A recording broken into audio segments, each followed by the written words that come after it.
Beyond Lies the Wub by Philip K. Dick. The slovenly wub might well have said, "Many men talk like philosophers and live like fools." They had almost finished with the loading. Outside stood the Optus, his arms folded, his face sunk in gloom. Captain Franco walked leisurely down the gangplank, grinning. "What's the matter?" he said. "You're getting paid for all this."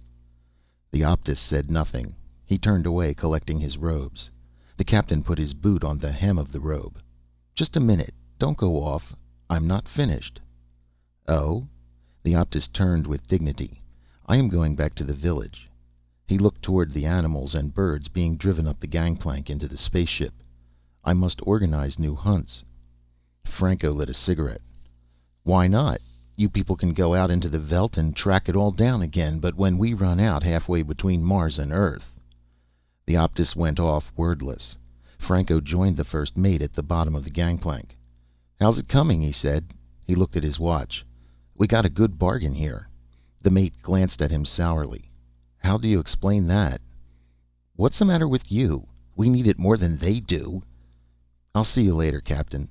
The mate threaded his way up the plank between the long-legged Martian go-birds into the ship. Franco watched him disappear. He was just starting up after him up the plank toward the port when he saw it. My God! He stood staring, his hands on his hips. Peterson was walking along the path, his face red, leading it by a string. "I'm sorry, Captain," he said, tugging at the string. Franco walked toward him. "What is it?" The wub stood sagging, its great body settling slowly. It was sitting down, its eyes half shut. A few flies buzzed about its flank and it swished its tail. It sat. There was silence. "It's a wub," Peterson said. "I got it from a native for 50 cents. He said it was a very unusual animal, very respected."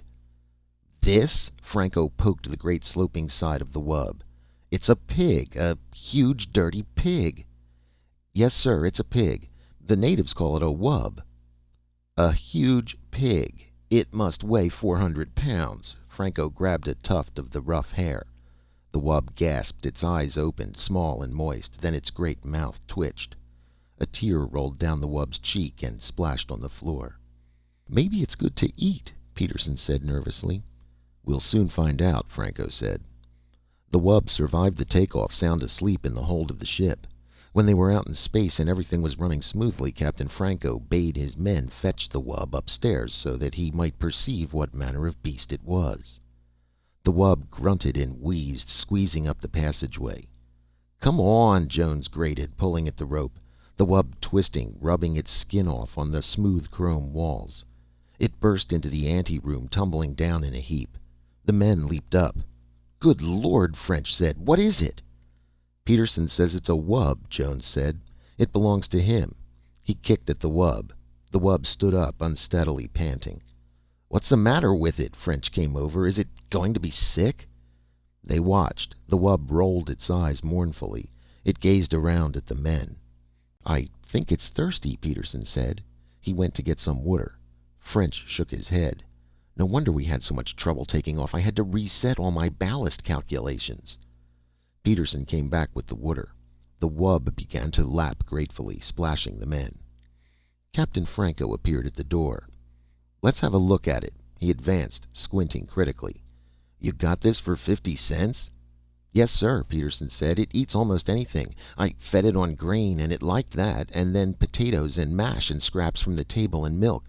It seems to enjoy eating. After it eats it lies down and goes to sleep." "I see," Captain Franco said.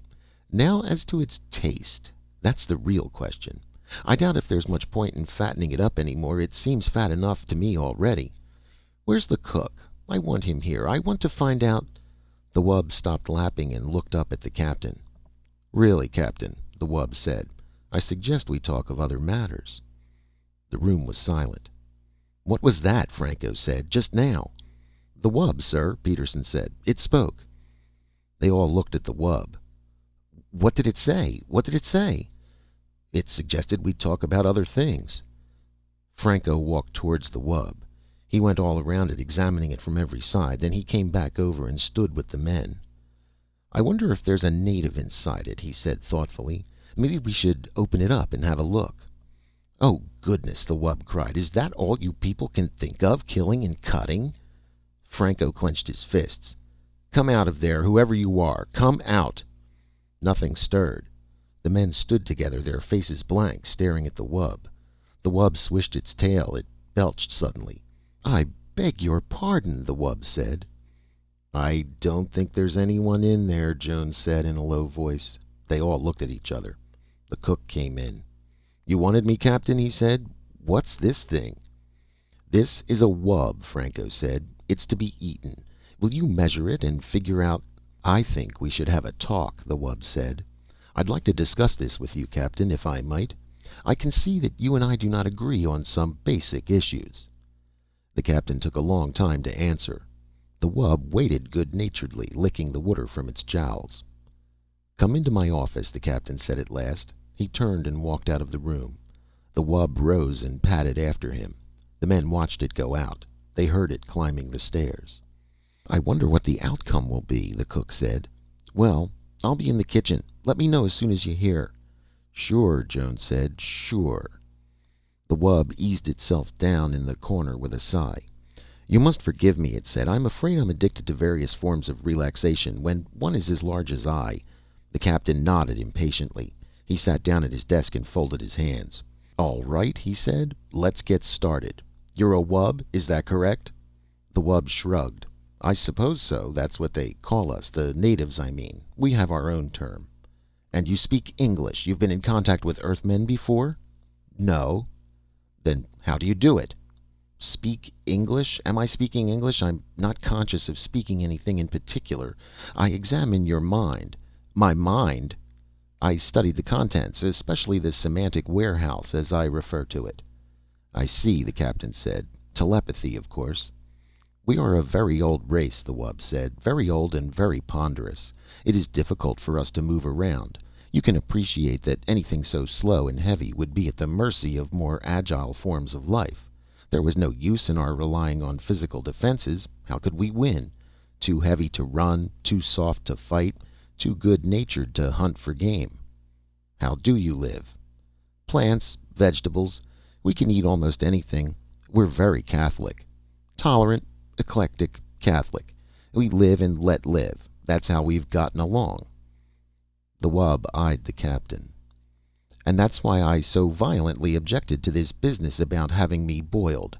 I could see the image in your mind. Most of me in the frozen food locker, some of me in the kettle, and a bit for your pet cat. So you read minds, the captain said. How interesting. Anything else? I mean, what else can you do along those lines? A few odds and ends, the wub said absently, staring around the room. A nice apartment you have here, Captain. You keep it quite neat. I respect life forms that are tidy. Some Martian birds are quite tidy. They throw things out of their nests and sweep them. Indeed, the captain nodded. But to get back to the problem. Quite so. You spoke of dining on me. The taste, I'm told, is good. A little fatty, but tender. But how can any lasting contact be established between your people and mine if you resort to such barbaric attitudes? Eat me? Rather, you should discuss questions with me. Philosophy. The arts. The captain stood up. Philosophy. It might interest you to know that we will be hard put to find something to eat for the next month, an unfortunate spoilage. I know, the wub nodded, but wouldn't it be more in accord with your principles of democracy if we all drew straws or something along that line? After all, democracy is to protect the minority from just such infringements. Now, if each of us casts one vote... The captain walked to the door. Nuts to you, he said. He opened the door. He opened his mouth. He stood frozen, his mouth wide, his eyes staring, his fingers still on the knob. The wub watched him. Presently it padded out of the room, edging past the captain. It went down the hall, deep in meditation. The room was quiet. So you see, the wub said, we have a common myth. Your mind contains many familiar myth symbols. Ishtar, Odysseus.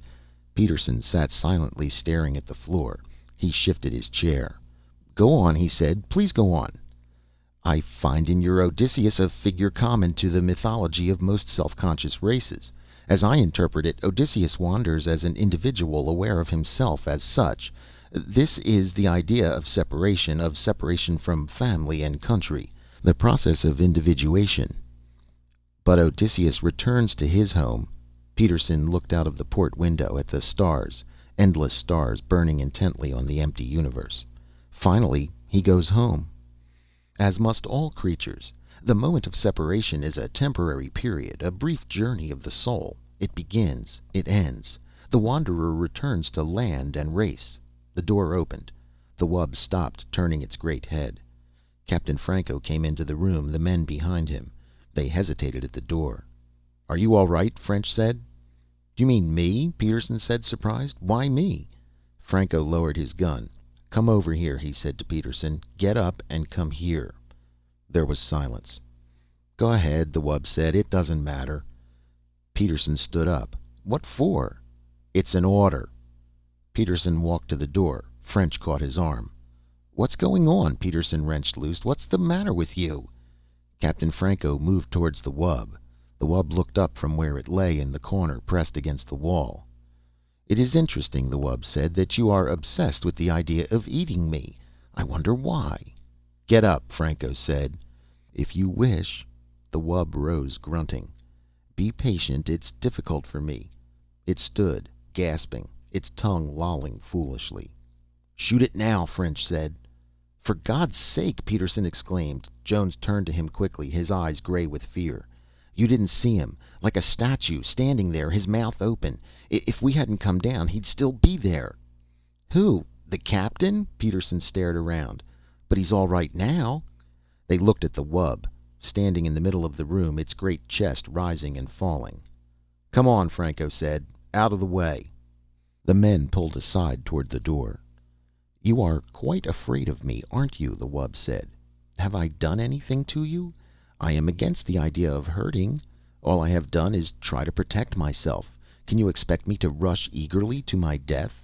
I am a sensible being like yourselves. I was curious to see your ship, learn about you. I suggested to the native—" The gun jerked. "See," Franco said. "I thought so." The wub settled down, panting. It put its paw out, pulling its tail around it. "It is very warm," the wub said. "I understand that we are close to the jets, atomic power. You have done many wonderful things with it, technically. Apparently your scientific hierarchy is not equipped to solve more ethical—" Franco turned to the men, crowding behind him, wide-eyed, silent. "I'll do it. You can watch." French nodded. "Try to hit the brain. It's no good for eating. Don't hit the chest. If the rib cage shatters, we'll have to pick bones out."